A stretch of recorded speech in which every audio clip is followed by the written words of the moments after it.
OPD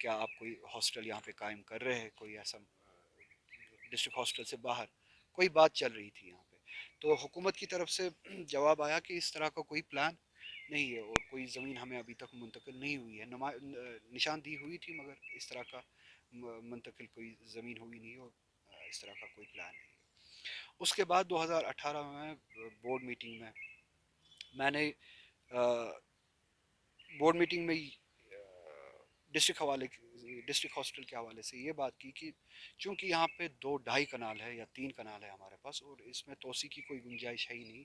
ہمارے پاس رشی پورہ میں زمین مہیا ہے اور میں نے وہاں کے لوگوں سے بات کی تھی اگر آپ ہاسٹل کے لیے زمین دینے کے لیے تیار ہے تو کیا آپ اگر میں یہاں پہ ڈسٹرکٹ ہاسٹل بنواؤں اس کے لیے راضی ہے.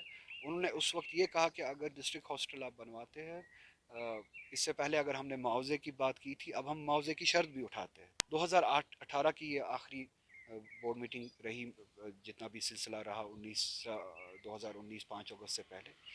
اس میں یہ فیصلہ لیا گیا کہ یہ زمین منتقل کی جائے گی اور اس زمین پہ ڈسٹرکٹ ہاسٹل بنایا جائے گا 300 بیڈز کا جدید جو آپ کے فیسلٹیز ہیں ان کے طبی فیسلٹیز ہیں ان کے ساتھ ساتھ. اور اس کے 2 مہینے بعد 3 مہینے بعد ہیلتھ ڈپارٹمنٹ نے ڈی پی آر بھی بنایا اور ڈی پی آر جو ہے پلاننگ ڈپارٹمنٹ کو بھیجا فنڈنگ کے لیے. یہ آخری بات ہے جو مجھے یاد ہے. اس کے بعد یہاں کا نظام ابھی جو حال ہی میں جو آیا نا ڈی پی آر نیا دیا ہے انہوں نے، اب انہوں نے نیا ڈی پی آر بھیجا ہے لیکن آپ پورے 2018 میں گیا ہے یہ ڈی پی آر.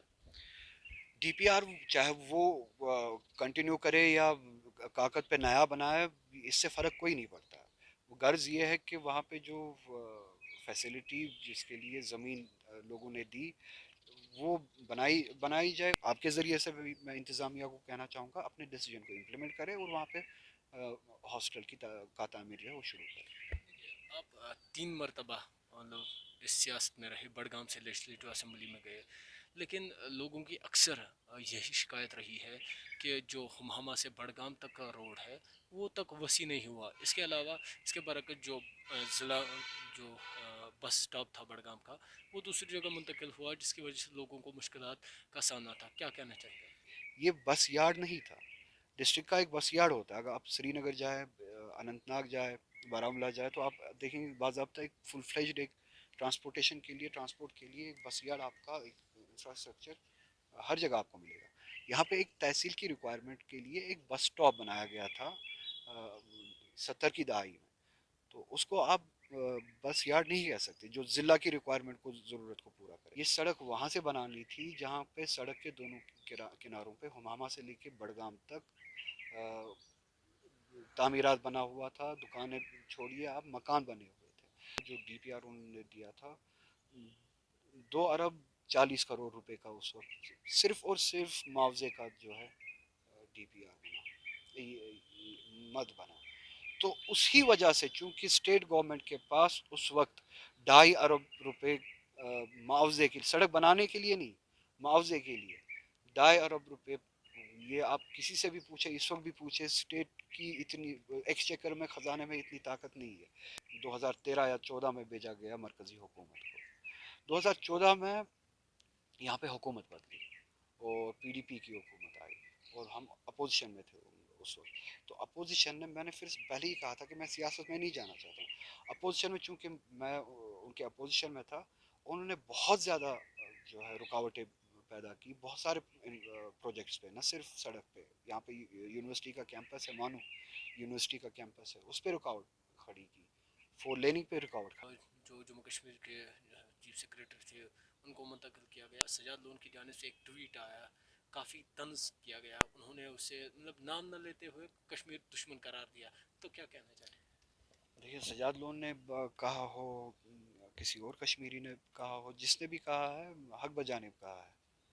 جو مصائب کشمیریوں نے 2 2.5 سالوں میں دیکھے اس کی شاید ہی مثال ہو کہیں پہ. کشمیر کے ہر ایک طبقے سے جڑے ہوئے لوگ اس مصیبت کے شکار ہوئے ہیں. تو اس طرح کے جب آفیسر سے نکلتے ہیں یا اس طرح کے مغرور انسان جب نکلتے ہیں تو ہر کسی کو راحت کی سانس لینی چاہیے. تو اگر ہم دیکھیں گے جب دفعہ 370 منسوخ ہوا اس کے بعد این سی کا لگاتار یہی دعویٰ تھا وہ تب تک انتخابی عمل میں حصہ نہیں لیں گے یا کسی بھی جو جموں کشمیر کی سیاسی عمل ہے اس میں حصہ نہیں لیں گے جب تک کشمیریوں کے حقوق ہے وہ واپس نہیں لیں گے. لیکن کل جو میٹنگ ہوئی این سی کی ورکنگ کمیٹی کی اس میں فیصلہ لیا گیا کہ ڈیلیمیٹیشن جو پروسیس ہوگا اس میں وہ حصہ لیں گے. تو آپ کا کیا ریئیکشن تھا اور کیا کیا تھا؟ پارٹی ورکنگ کمیٹی نے اس بارے میں بحث مباحثہ کیا، ہر ایک نے اپنا نقطہ نظر پیش کیا. میں نے بھی اپنا نقطہ نظر وہ جو آپ کے سامنے بھی وہی کہوں گا جو پہلے سے کہتا آیا ہوں، وہی میں نے کل بھی کہا کہ ہمیں دوسرے طریقے سے معاملات کو دیکھنا چاہیے. یہ بات کل بھی کہی کہ ہمیں تو دلی کے منصوبوں میں شامل نہیں ہونا چاہیے اور کشمیر کے حقوق کی واپسی کے لیے کام کرنا ہے. تو میں بذات خود اس چیز سے متفق نہیں ہوں. اگر یہ فیصلہ لیا جاتا ہے تو میں بذات خود اس چیز سے متفق نہیں ہوں. پارٹی اب خود مختار ہے، اسی لیے میں نے جو ہے ترجمان اعلیٰ کے عہدے سے استعفیٰ دیا. تو کیا ہم سمجھیں گے جو جیسے کہ ہم دیکھ رہے ہیں دفعہ 370 کی منسوخی کے بعد آپ کے لگاتار سوشل ٹویٹس بھی آئے ہیں پارٹی سے ناراضگی تھی تو یہ مطلب اس میں کچھ کمی آئی یا پارٹی کی طرف سے کوئی اپروچ ملا آپ کو بات کرنے کی؟ دیکھیں میرا کوئی ذاتی معاملہ درپیش نہیں ہے تو ناراضگی ہوگی، کمی آئے گی، پیشی آئے گی. میرا ایک یہ مسئلہ جو یہ ہم سب کا ہے اور مجھے لگتا ہے میری نظر میں معاملے کو اس نظر سے دیکھنا چاہیے جو نظریہ میں پیش کرتا آیا. تو اس نظریے سے اگر مجھے لگتا ہے کہ ہم اپنے حقوق کی واپسی کے لیے کام کرتے جدوجہد کرتے تو میں حاضر ہوں جہاں پہ بھی کام کرنا ہو. اگر اس کے برعکس ہوتا ہے اور ابھی بھی اگر وہی پاور پالیٹکس ہوتی ہے، اقتدار کی سیاست ہوتی ہے، تو ناراضگی وارضگی ان الفاظ کا میں استعمال نہیں کروں گا. مگر میں اس معاملے میں پھر شامل حال نہیں ہوں، میں اس کے ساتھ نہیں ہوں. کشمیر کے ساتھ جو ہوا 5 اگست کے جو فیصلے ہیں ان فیصلوں کی واپسی تک اور جو ہمارے حقوق ہیں ان کی بحالی تک ہر کسی کو اقتدار کی سیاست کو بھول جانا چاہیے. اور جب میں دوسروں کو یہ مشورہ دیتا ہوں میں خود کیسے اس کے برعکس کروں.